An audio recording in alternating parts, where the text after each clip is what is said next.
നിങ്ങൾ ഒരു കാര്യം ആലോചിക്കണം. നമ്മുടെ കേരളത്തിൽ എത്ര ഡാം ഡീകമ്മീഷൻ ചെയ്തിട്ടുണ്ട്, അല്ലെ മുമ്പ് ചെയ്തിട്ടുള്ള മെത്തേഡ്സ്, മുമ്പ് ഡീകമ്മീഷൻ ചെയ്തിട്ടുള്ള ആ ഒരു പാറ്റേൺ എങ്ങനെയാണെന്നൊക്കെ നിങ്ങൾ എപ്പോഴെങ്കിലും ചിന്തിച്ചിട്ടുണ്ടോ? ഡീകമ്മീഷൻ എന്നൊക്കെ പറയുന്നുണ്ടല്ലോ. സത്യാവസ്ഥ എന്തെന്ന് വെച്ചാൽ ഇന്നേ വരെ കേരളത്തിൽ ഒരു ഡാമും ഡീകമ്മീഷൻ ചെയ്തിട്ടില്ല. കേരളത്തിലെന്ന് മാത്രമല്ല, ഇന്ത്യയിൽ തന്നെ നമുക്ക് അങ്ങനെ ഒരു സംഭവം ഉണ്ടായിട്ടേ ഇല്ല. ഈ ഒരു കഴിഞ്ഞ ഇലക്ഷൻ സമയത്ത് നമ്മൾ പല ഇതും കണ്ടതാണ്. 20% ആളുകൾ വോട്ട് ചെയ്യാൻ പോയില്ല. അതെന്താണ്? അപ്പൊ ആ സമയത്തൊക്കെ നമ്മളിതൊരു സോഷ്യൽ മീഡിയ ക്യാമ്പയിനൂടെ ഒക്കെ ആയിട്ട് കൊണ്ടുവന്നു ഈ പറഞ്ഞ കാര്യങ്ങളോടൊക്കെ മുന്നോട്ട് വെച്ചിരുന്നത് ഇത് കുറച്ചുകൂടി ഈസി ആയിട്ട് നടന്നത്. അതാണ് നമ്മുടെയൊക്കെ ഒരു പ്രധാന പ്രശ്നം. എന്നിട്ട് ഈ വോട്ട് ചെയ്യാത്ത ഇരുന്ന കുറെ കുട്ടികളടക്കം വീഡിയോ ഇട്ടത് നമ്മൾ കണ്ടതാണ്. അതൊരു വലിയൊരു എന്താ പറയാ, ഒരു മാസ് സംഭവമായിട്ടാണ് അവർ കാണുന്നത്, വോട്ട് ചെയ്തില്ല എന്നുള്ളത്. എന്നിട്ട് അവരൊക്കെയാണ് ഇപ്പൊ കിടന്ന് ഈ സോഷ്യൽ മീഡിയ ക്യാമ്പയിൻ എന്ന് പറയുന്നത് ഈ കിടന്ന് ഈ പരിപാടിയൊക്കെ കാണിക്കുന്നത്. അപ്പൊ നിങ്ങൾക്ക് വേണ്ട അവസരങ്ങൾ നിങ്ങൾ വേണ്ട രീതി ഉപയോഗിക്കുന്നില്ല എന്നുള്ളതൊരു കാര്യം കൂടെ ഈ ഒരു വിഷയത്തിലുണ്ട്, അല്ലേ? ഇത് ഇനിയിപ്പോ നമ്മുടെ വേനൽക്കാലത്തിൽ പോലും 112 അടി വെള്ളമുള്ള ഒരു ഡാമാണ് മുല്ലപ്പെരിയാർ എന്ന് പറയുന്നത്. അപ്പോ ഇത് മഴക്കാലമാണേലും അല്ലേലും ഇത് ഭീഷണി തന്നെയാണ്. എല്ലാവരും ന്യൂസും കാര്യങ്ങളൊക്കെ കണ്ടു കാണുമല്ലോ, അല്ലേ? ഇത് ഇന്നത്തെ ന്യൂസാണ് ഞാൻ പറയുന്നത്.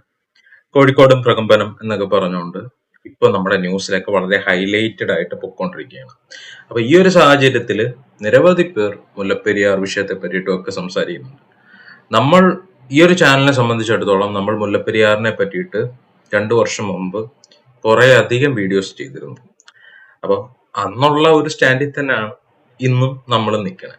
അതിൽ നിന്ന് എന്തെങ്കിലും മാറ്റം ഉണ്ടായോ എന്ന് ചോദിച്ചു കഴിഞ്ഞാൽ ഇപ്പോഴും ആ ഡാം അതേപോലൊക്കെ തന്നെ ഇരിക്കുന്നു. ഇപ്പൊ ഉണ്ടാകുന്ന ഡാമിന്റെ കർവിനെ പറ്റിയൊക്കെ ആൾക്കാർ ചർച്ച ചെയ്യുന്നു. നിരവധി പേർ അതിനെപ്പറ്റി വീഡിയോസ് ഇടുന്നു. കുറെ കാര്യങ്ങൾ ഇതിന്റെ ഇടയ്ക്ക് നടക്കുന്നുണ്ട്.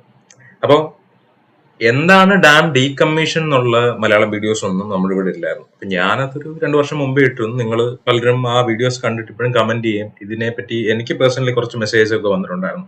ഈ ഡാം ഡീകമ്മീഷൻ എന്താണെന്നും ഡാം സ്ട്രെങ്തൻ ചെയ്യാൻ എന്തൊക്കെ ചെയ്യാം, അല്ലെ സ്ട്രെങ്തൻ ചെയ്യാൻ എന്തൊക്കെ ചെയ്തിട്ടുണ്ട് തുടങ്ങിയ കാര്യങ്ങൾ, അതായത് മുല്ലപ്പെരിയാർ ഡാം സ്ട്രെങ്തൻ ചെയ്യാൻ എന്താ ചെയ്തേക്കണെന്ന് അടക്കം നമ്മുടെ കണ്ടന്റ് നമ്മൾ പറഞ്ഞിട്ടുണ്ടായിരുന്നു. ഐ തിങ്ക് നമ്മുടെ 300 മുതൽ 310 വരെയുള്ള വീഡിയോസ് നമ്മൾ കംപ്ലീറ്റ്ലി മുല്ലപ്പെരിയാർ ബേസ് ചെയ്ത് തന്നെയായിരുന്നു ചെയ്തിരുന്നത്. ഇതൊക്കെ 2 വർഷം മുമ്പുള്ള കാര്യമാണ് കേട്ടോ ഞാൻ പറയുന്നത്. ഈ ഡീകമ്മീഷൻ കാര്യങ്ങളെല്ലാം പറഞ്ഞപ്പോൾ ഞാൻ അന്നൊരു കാര്യം ഞാൻ പറയാൻ വിട്ടുപോയി. അതിനെ പറ്റിയിട്ടാണ് ഇപ്പൊ പറയാൻ പോകുന്നത്. ഇപ്പോ ഈ ഡാം ഡീകമ്മീഷൻ ചെയ്യണമെന്നൊക്കെ പറയുന്നത് നിരവധി പേര് ഈ സോഷ്യൽ മീഡിയ ക്യാമ്പയിനും കാര്യങ്ങളും ഒക്കെ നടക്കുന്ന സമയമാണല്ലോ. നിങ്ങൾ ഒരു കാര്യം ആലോചിക്കണം. നമ്മുടെ കേരളത്തില് എത്ര ഡാം ഡീകമ്മീഷൻ ചെയ്തിട്ടുണ്ട്, അല്ലെ മുമ്പ് ചെയ്തിട്ടുള്ള മെത്തേഡ്സ്, മുമ്പ് ഡീകമ്മീഷൻ ചെയ്തിട്ടുള്ള ആ ഒരു പാറ്റേൺ എങ്ങനെയാണെന്നൊക്കെ നിങ്ങൾ എപ്പോഴെങ്കിലും ചിന്തിച്ചിട്ടുണ്ടോ? ഡീകമ്മീഷൻ എന്നൊക്കെ പറയുന്നുണ്ടല്ലോ. സത്യാവസ്ഥ എന്തെന്ന് വെച്ചാൽ ഇന്നേ വരെ കേരളത്തിൽ ഒരു ഡാമും ഡീകമ്മീഷൻ ചെയ്തിട്ടില്ല. കേരളത്തിലെന്ന് മാത്രമല്ല, ഇന്ത്യയിൽ തന്നെ നമുക്ക് അങ്ങനെ ഒരു സംഭവം ഉണ്ടായിട്ടേ ഇല്ല. ഡാം ഡീകമ്മീഷൻ എന്ന് പറയുന്ന സംഭവമേ ഇവിടെ ഉണ്ടായിട്ടില്ല. സോഷ്യൽ മീഡിയ ക്യാമ്പയിനും ഒക്കെ നടത്തുന്നത് ഇതുവരെ ഇന്ത്യയിൽ തന്നെ ചെയ്തിട്ടില്ലാത്തൊരു സംഭവം ചെയ്യാൻ വേണ്ടിയിട്ടാണ്, അല്ലേ?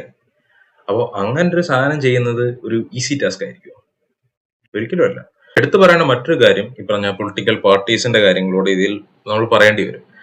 ആരൊക്കെ ഭരിച്ചിട്ടുണ്ടെങ്കിലും ഇവിടെ ഇതിൽ നിന്നും മാറ്റമൊന്നും ഉണ്ടായിട്ടില്ല. മുല്ലപ്പെരിയാർ അതുപോലെ തന്നെ നിന്നിരുന്നു. ഈ കരാറും ഇങ്ങനെ തന്നെ പൊയ്ക്കൊണ്ടിരിക്കുകയാണ്, അല്ലേ? പുതിയൊരു ഡാം ഉണ്ടാക്കുന്ന സംഭവത്തെ പറ്റിയിട്ട് പലതവണ നമ്മൾ ചർച്ചകൾ നടത്തിയിട്ടുണ്ടായാലും ഈ ചർച്ചയൊന്നും ഒരു കറക്റ്റ് ഒരു പ്രോബ്ലം സൊല്യൂഷനിലേക്കൊന്നും എത്തിയിട്ടില്ലായിരുന്നു, അല്ലേ? അപ്പോൾ ഇതിനൊക്കെയുള്ള ഒരു സൊല്യൂഷൻ കണ്ടെത്താനുള്ള ഒരു ഏറ്റവും നല്ല വഴിയായിരുന്നു നമ്മുടെ ഈ കഴിഞ്ഞ എലക്ഷൻ. അപ്പോൾ ഈ എലക്ഷന്റെ സമയത്ത് എന്തുകൊണ്ട് നമ്മൾ ഇങ്ങനെ ഒരു ക്യാമ്പയിൻ നടത്തി ഇങ്ങനെ കൊണ്ടുവന്നില്ല? ആ സമയത്തൊക്കെ നമ്മൾ വീണ്ടും ഉറക്കത്തിലായിരുന്നല്ലേ. മഴ പെയ്ത് ഈ പറഞ്ഞ പ്രശ്നങ്ങളൊക്കെ വന്നു കഴിയുമ്പോൾ വീണ്ടും പഴയ പോലെ പൊങ്ങി വരുന്ന ഒരു സംഭവം മാത്രമായി നിൽക്കുന്ന ഒരു സംഭവമായിരുന്നു മുല്ലപ്പെരിയാർ.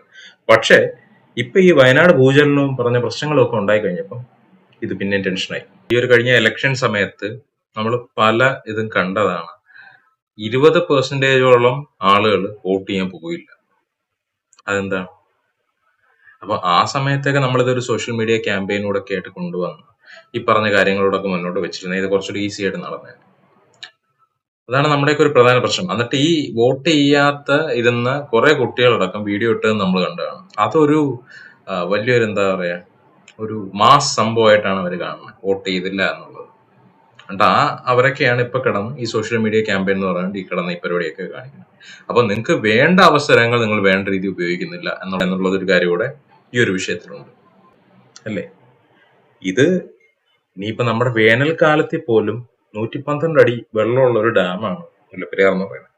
അപ്പോൾ ഇത് മഴക്കാലമാണേലും അല്ലേലും ഇത് ഭീഷണി തന്നെയാണ്. പിന്നെ ഈ ഒരു സംഭവത്തിലെ പറ്റി എന്തെങ്കിലും പറഞ്ഞതിന് ഈ 2 വർഷം മുമ്പ് ഇവിടെ ആളുകൾക്കെതിരെ കേസെടുക്കുകയും കാര്യങ്ങളൊക്കെ നടന്നിരുന്നു, ഓർക്കണുണ്ടോ? ജനങ്ങൾ ഭീതി പടർത്തുന്നു എന്നൊക്കെ പറഞ്ഞു. അപ്പൊ എന്നിട്ട് ഇപ്പൊ നിങ്ങൾ തന്നെ പറയണു ഡാമിൽ പ്രശ്നമുണ്ടെന്ന്, അല്ലേ? ഞാൻ പറഞ്ഞ ഈ അധികാരികളുടെ കാര്യമാണ് ഞാൻ പറയണത്. അപ്പൊ അങ്ങനാണെന്നുണ്ടെ അന്ന് എടുത്തിട്ടുള്ള കേസുകളൊക്കെ ഈ പറഞ്ഞ സാധാരണക്കാരായ നിരപരാധികൾക്കെതിരെയല്ലേ? ഇതിലപ്പോ ആരുടെ ഭാഗത്താ ശരി? ഇങ്ങനെയുള്ള കുറച്ച് കാര്യങ്ങളോടൊക്കെ ഇത് പറയുമ്പോൾ പറയേണ്ടി വരും. പിന്നെ ഇതിനെപ്പറ്റി ഒരു പബ്ലിക് അവയർനെസ് ഒക്കെ നടത്താൻ വേണ്ടിയും ജനങ്ങൾ എന്ത് ചിന്തിക്കുന്നു എന്ന് അറിയാൻ വേണ്ടി നമ്മൾ ഈ കൊല്ലം ഏരിയയിലൊക്കെ നമ്മളൊരു പബ്ലിക് ഒപ്പീനിയൻ എടുത്തിരുന്നു. അപ്പൊ ആ സമയത്ത് വന്ന കാര്യങ്ങളൊക്കെ എന്താന്നുള്ളത് ഇപ്പോഴും എന്റെ വീഡിയോ ഫുട്ടേജ് ഒക്കെ ഇരിപ്പുണ്ട്. ഇത് നമ്മളെ ബാധിക്കുന്ന കാര്യമല്ല എന്ന് പറഞ്ഞ് 2 വർഷം മുമ്പ് മാറി നിന്ന ആളുകളാണ്. അപ്പൊ ഇതോടൊക്കെ ഒന്ന് ഇതിന്റെ കൂടെ ഉൾപ്പെടുത്തണമെന്ന് എനിക്ക് തോന്നി. ഇപ്പൊ ഈ എല്ലാരും ഇതിനെപ്പറ്റി നിരവധി കണ്ടന്റ്സ് ഞാനിപ്പോ ഡെയിലി കാണുന്നുണ്ട്. ഡെയിലി എന്റെ ഫീഡിലും ഇതൊക്കെ വരുന്നുണ്ട്. അപ്പം നമ്മൾ ഇത്രയും നാളെ ഇതെല്ലാം ഒരു സെൻ മോഡിൽ തന്നെ നമ്മൾ നിൽക്കുകയാണ്.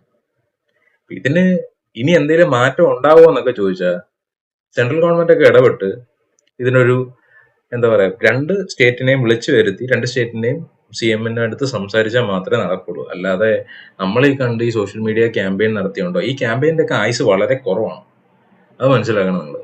പിന്നെ ഇതൊരു ഭീതി പരത്തി ഇങ്ങനെ ഒരു ഇത് ചെയ്യേണ്ട ഒരു സംഭവം അല്ലത്. ഇത്രയും കണ്ടന്റ് മേക്ക് ചെയ്യുന്ന ആളുകളോട് ഞാൻ പറയാണ്, നമ്മള് കുറെ കണ്ടന്റ് ഉണ്ടാക്കിയിട്ട് ഇത് ആളുകളെ പേടിപ്പിച്ചിട്ടും കാര്യമില്ല. പിന്നെ ഇന്ന് കോഴിക്കോടും പത്തനംതിട്ടയിലും ഒക്കെ ഇതുപോലെ ഉഗ്ര സൗണ്ട് കേട്ടു ഭൂമിയുടെ അടിയിൽ നിന്ന്, എർത്ത് ക്വേക്ക് ആണോന്ന് ഡൗട്ട് ഉണ്ട് എന്നുള്ള രീതിയിലൊക്കെ ന്യൂസും കാര്യങ്ങളൊക്കെ വരുന്നുണ്ട്.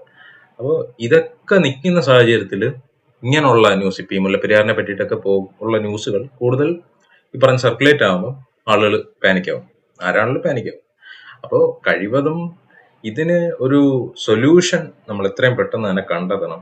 അപ്പൊ അതിന് വേണ്ടിയിട്ട് നിങ്ങൾ ഈ കുറെ പേജസ് കണ്ടു ഇതിന്റെ പെറ്റീഷൻ സൈൻ ചെയ്യിക്കുന്നു, ഈ പറഞ്ഞ കാര്യങ്ങൾ ചെയ്യുന്നു. ഇവരും കുറച്ച് കഴിയുമ്പോഴത്തേക്ക് ഇവർ സെൻ മോഡിലേക്ക് മാറും. ഞാൻ ഈ പറഞ്ഞ 2 വർഷം മുമ്പ് ഞാൻ ഈ വീഡിയോ ഇട്ട സമയം മുതലേ ആക്റ്റീവ് ആയിട്ടുള്ള ഒരു പെറ്റീഷനാണത്. ഞാൻ പറയുന്ന ഒരു പയ്യൻ ഒരു വീഡിയോ ഒക്കെ ഇട്ടിട്ട് നിങ്ങൾ കണ്ടിട്ടുണ്ടായിരിക്കും അത്. അപ്പോൾ ആ പെറ്റീഷൻ ഈ പറഞ്ഞ കാര്യം ചെയ്യുന്ന ആളാണെന്നുണ്ടെങ്കിലും കേവലം പബ്ലിസിറ്റിക്ക് വേണ്ടിയിട്ടാണ് ഇത് ചെയ്യുന്നത്. കാര്യം നിങ്ങൾ അത് കഴിഞ്ഞ് കുറച്ച് ആള് കഴിയുമ്പോഴത്തേക്ക് നിങ്ങൾ ഇത് വിട്ടു, അല്ലേ? ഇതങ്ങനെ ഒരു സ്റ്റേജിൽ നിൽക്കുന്ന ഒരു കാര്യമാണ്. പിന്നെ ഈ ഡാം ഡീകമ്മീഷൻ മെത്തേഡിനെ പറ്റിയിട്ട് ഞാൻ ചെയ്ത വീഡിയോയിൽ ചോദിച്ചിട്ടുണ്ടായിരുന്നു. അതിൽ ചില മെത്തേഡ്സ് പ്രാകൃതമാണ്, അല്ലെ ആ മെത്തേഡ് ചെയ്യുമ്പോൾ തന്നെ ഇതില് പ്രശ്നം ഉണ്ടാവത്തില്ലേ? ഡാം ഡീകമ്മീഷൻ മെത്തേഡ്സിനെ പറ്റി ചെയ്ത വീഡിയോ ഉണ്ട്, എനിക്ക് കുറച്ച് പേഴ്സണൽ മെസ്സേജ് വന്നിരുന്നു. അപ്പൊ അതില് പലരും ചോദിച്ചൊരു കാര്യമാണ്, ഈ നോച്ച് ആൻഡ് റിലീസ് അപ്രോച്ച് ചെയ്ത് കഴിഞ്ഞാൽ, ഒരു ഡാം ഡീകമ്മീഷൻ മെത്തേഡാണ്, അത് ചെയ്തു കഴിഞ്ഞാൽ ഈ ഡാം പൊട്ടി അപ്പോഴും ഈ പറഞ്ഞ പ്രശ്നം ഉണ്ടാവില്ല? ഒരിക്കലും ഇല്ല. ഈ നോച്ച് ആൻഡ് റിലീസ് അപ്രോച്ച് എന്ന് പറയുന്നതാണ് ഏറ്റവും നേച്ചറുമായിട്ട് ബേസ് ചെയ്തിട്ടുള്ള ഒരു ഡാം ഡീകമ്മീഷൻ മെത്തേഡ് എന്ന് പറയുന്നത്. അത് ഒരേ അടിക്ക് ഡാം മൊത്തം പൊളിച്ചുകളയല്ല ചെയ്യുന്നത്.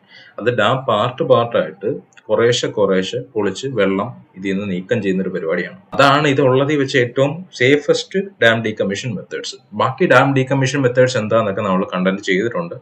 അപ്പോൾ എന്താണ് ഡാം ഡീകമ്മീഷൻ എന്നും ഡാം ഡീകമ്മീഷൻ ചെയ്യുന്ന രീതികളും ഇൻക്ലൂഡിങ് വീഡിയോസ് അടക്കമുള്ള കണ്ടന്റ്സ് നമ്മൾ ഈ ചാനലിൽ തന്നെ പോസ്റ്റ് ചെയ്തിട്ടുണ്ട്. ആ വീഡിയോയുടെ ലിങ്ക് ഞാൻ ഇവിടെ ഈ ഐ ബട്ടണിൽ കൊടുത്തേക്കാം. അപ്പൊ നിങ്ങളുടെ അഭിപ്രായങ്ങളും നിർദ്ദേശങ്ങളും ഒക്കെ താഴെ കമന്റിൽ രേഖപ്പെടുത്തുക.